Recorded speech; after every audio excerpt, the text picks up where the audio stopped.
Sequel number 57. I welcome you to the celebration of the Church of Uganda's history. Today's sequel is a sad sequel. It will reveal to us the murder of the Kabaka of Buganda in exile for reasons that were best explained by the natives to Great Britain and therefore executed by the British authorities, as we will hear in today's sequel. On their last night in London, Apolokagwa and Ham Mukasa visited Sir Clement Hill. As a matter of fact, it was Sir Clement Hill who visited them in their hotel. He gave them presents to take back home. He gave Apolokagwa a golden spoon and Ham Mukasa a very beautiful glass inkstand. He also gave them presents for the future Kabaka of Uganda, Daudi Chwa. And the present was in the form of a very beautiful spoon with a picture of the new King of England, George V. On the 12th of August 1902, Ham Mukasa and his delegation, Apolokagwa and members of his delegation, went to the Victoria Station in London to catch a train to Port Dover. They reached Port Dover and they boarded a steamer which took them to Port Calais on the other side of France across the Channel Sea. They left Port Calais and again boarded a train to Paris. From there, they boarded another train to Chambéry. Then they entered Italy. And there again by train, they reached Rome. They were amazed by the many ancient buildings, roads, and forts on different hills as they entered Naples. There they boarded a German 7-story steamer ship called the König Hamburg, and they set off on the 15th of August 1902. Apolokagwa confirmed that the treatment they received on that steamer was racial discrimination. The Europeans would not share eating tables with black Africans, and Apolokagwa and Ham Mukasa had to eat from their cabins. They would not even share bathrooms or toilets, and Reverend Ernest Miller confronted the Germans and showed contempt at their attitude, but in the same way they showed contempt at him on the way he wanted to treat Africans as if they were equal to Europeans, according to the German owners of that ship. As a matter of fact, Apolokagwa and Ham Mukasa were never shown where the bathrooms were by the ship owners. How they handled the situation, Ham Mukasa does not tell us in his book.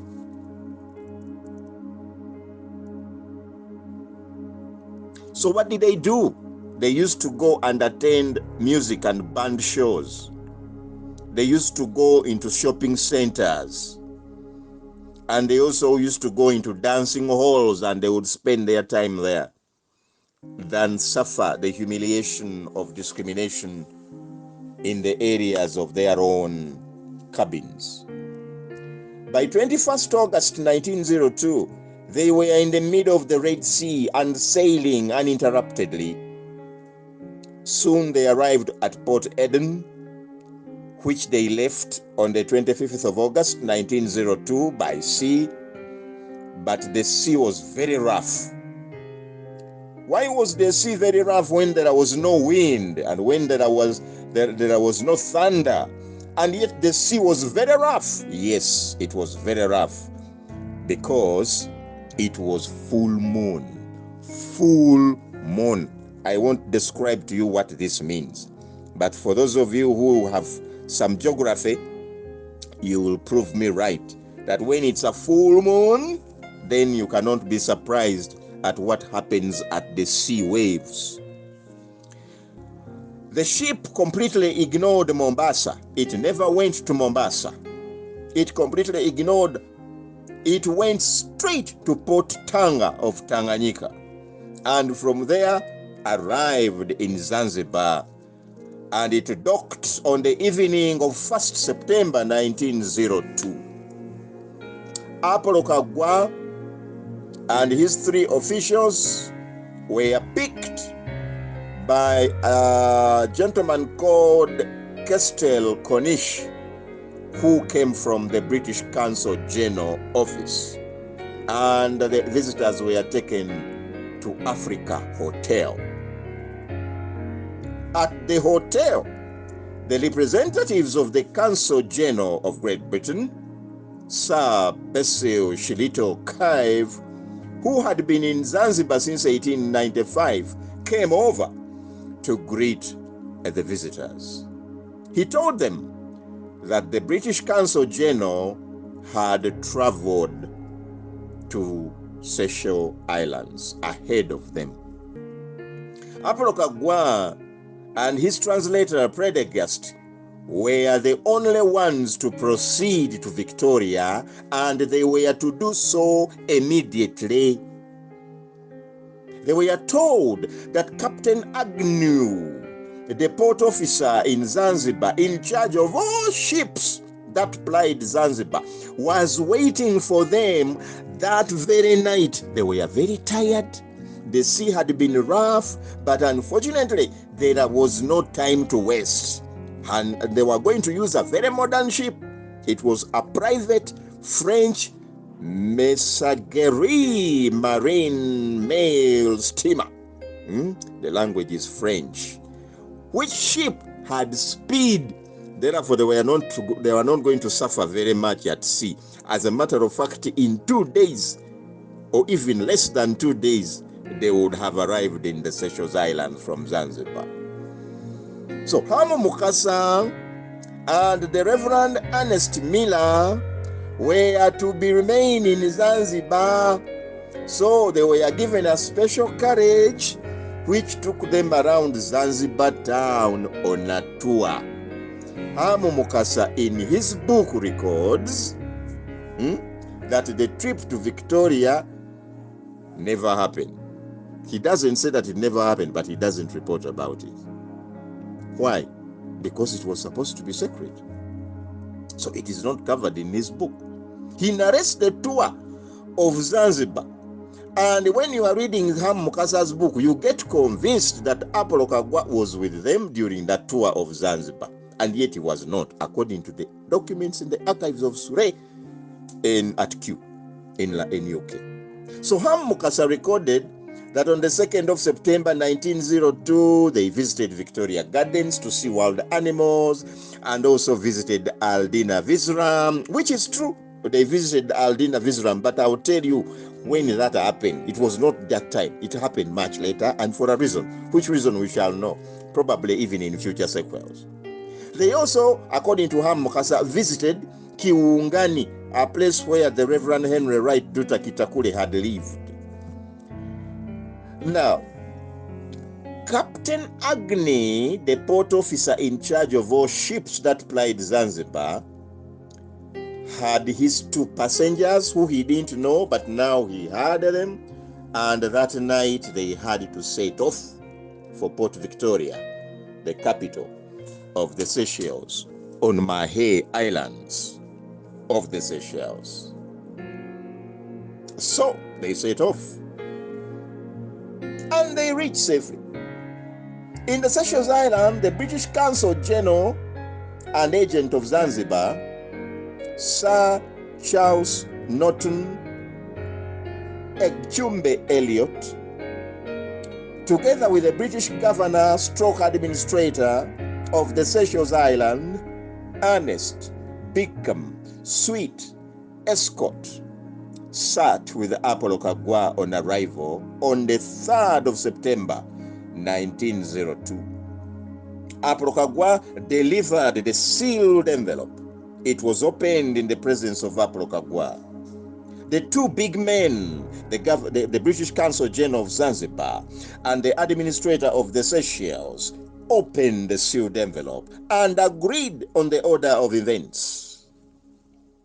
That order of events, of course, we are talking English, which Apollo Kagwa could not easily pick, and the translator was not translating. But according to the archives, they agreed that they would release a telegram 1 month later on the 4th of October. And they will release a telegram to London and send another one to Mengo, announcing that Mwanga II was terminally ill. Now that was the plan. According to the documents, the sealed documents they were reading and the instructions they were getting, that telegram had to be made 1 month away from the date they were opening the sealed envelope. Apollo Kagwa could hear some English. He could speak here and there. It's only that the accent was too heavy for him to grasp exactly what the two Bazungus were saying. So Apollo Kagwa asked them what they meant, but they ignored him and instead talked of how they would preserve Mwanga II's body in a chemical called Arabic myrrh. Now, the Arabic myrrh was the chemical instructed by the opened document they were reading. Why? That chemical would preserve Mwanga's body fresh for some time. Now, the Seychelles governor would then send a telegram announcing that Mwanga II had succumbed to the earlier announced ailment. And that was to be in October, 1 month away from when they were reading this document. Remember, the document seems to have all these instructions.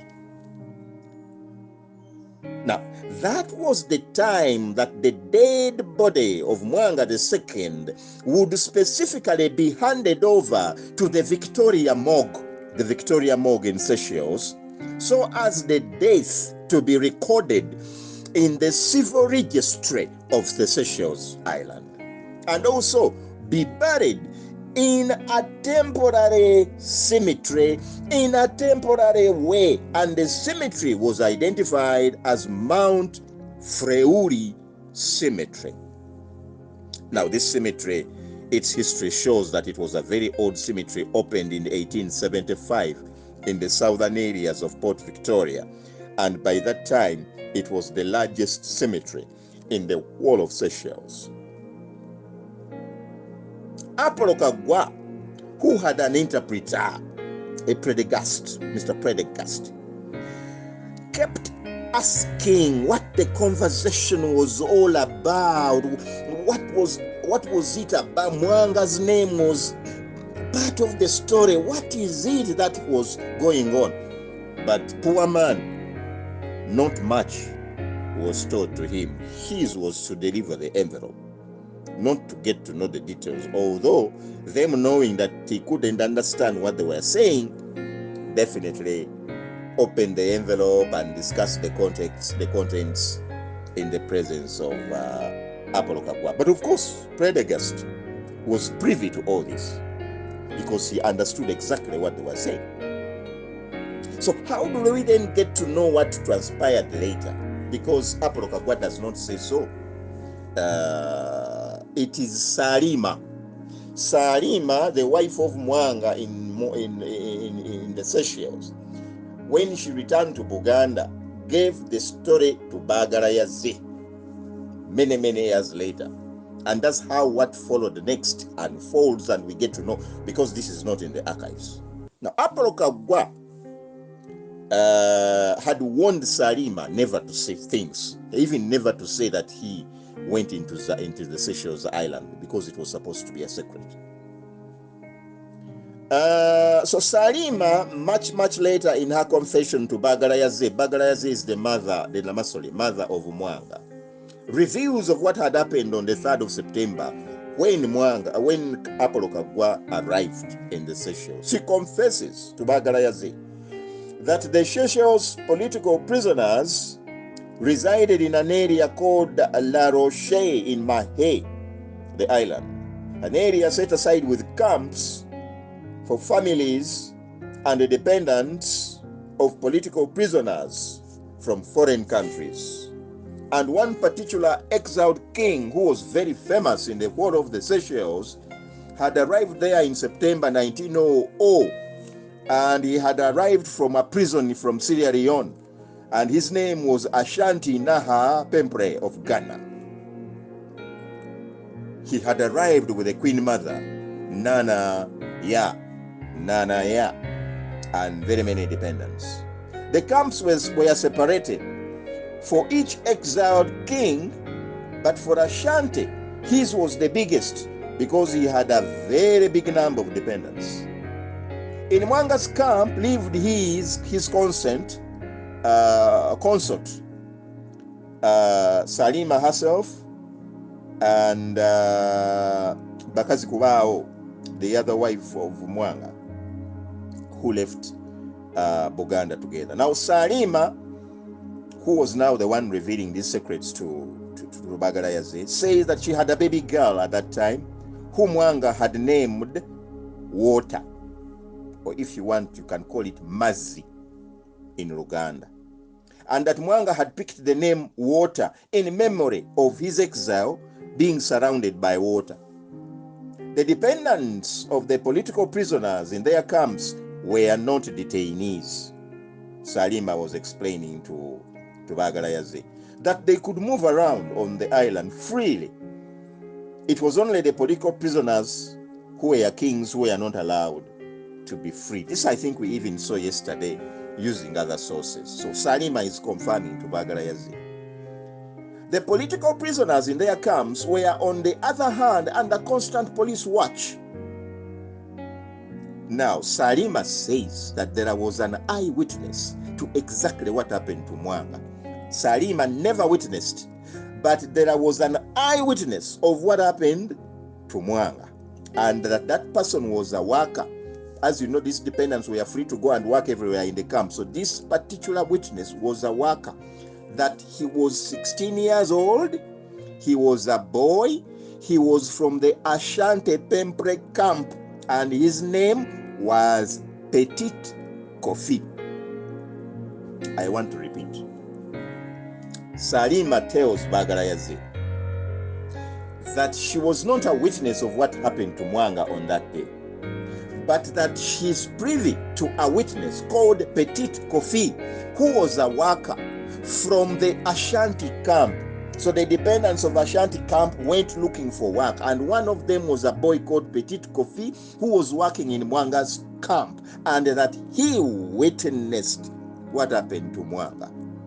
According to Petit Kofi, Mwanga was shot dead at Le Rocher camp, and his body was taken away by the Seychelles police on the 3rd of September 1902. Now that is the day Apollo Kagwa had a meeting with the governor of the Seychelles and the governor general and the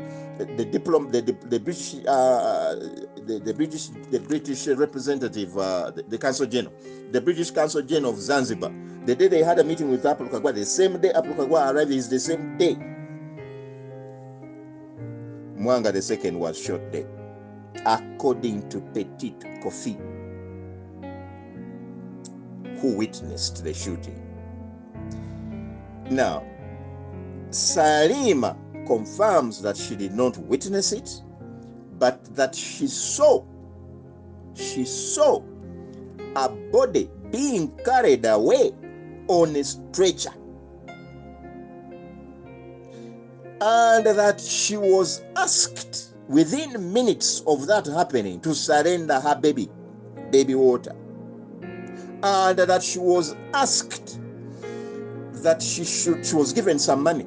She was given some money and told to look for her Seychelles parents and return home because the baby was not going to be returned to her.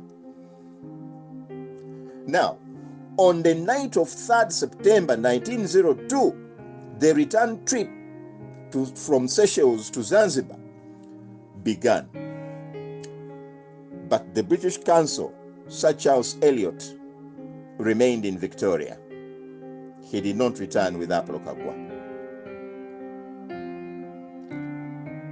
As we begin sequel 58, we shall discover this great cover-up of the murder of the Kabaka of Buganda, because the Buganda kingdom never knew about this.